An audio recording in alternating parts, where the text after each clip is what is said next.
The reason why you have anxiety, the reason why you even have depression, the reason why you overthink, the reason why you get frustrated is because you idolize control. When you don't have control of your thoughts, anxiety creeps in. Why?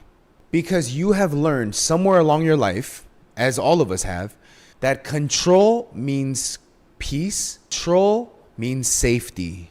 So when you're not in control of something, automatically equates to danger. So when you don't feel like you're in control, your brain, nervous system starts to tweak out. Oh, I'm not in control. And you literally start to do this. So in the same way, we're idolizing fear. Fear of what? Control. But one thing God has taught us was you were never in control. You don't know if you'll die the second you walk out or you'll die in 100 years. You don't know that.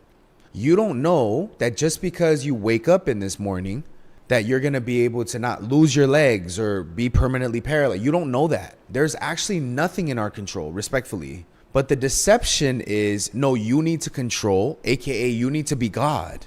God is in control. But when you tell someone who's only in control that God is in control, they're going to hate you because they have to vilify you, because that's a harsh reality.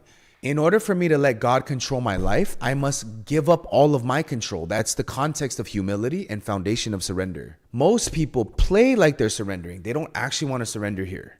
That's the truth, brothers and sisters. That is the truth.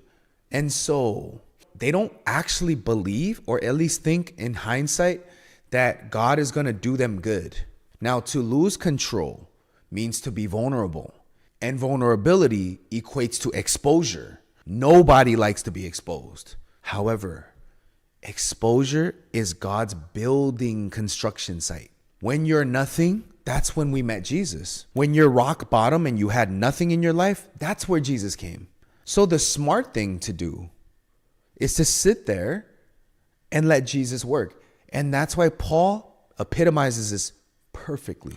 He says, "For when I am weak, then I am strong." So he learned, "O wretched man that I am the chief sinner. I am nothing. And I boast in my iniquities, boast in my infirmities. All my sicknesses I accept. All my sin I accept it. I'm the chief of it all."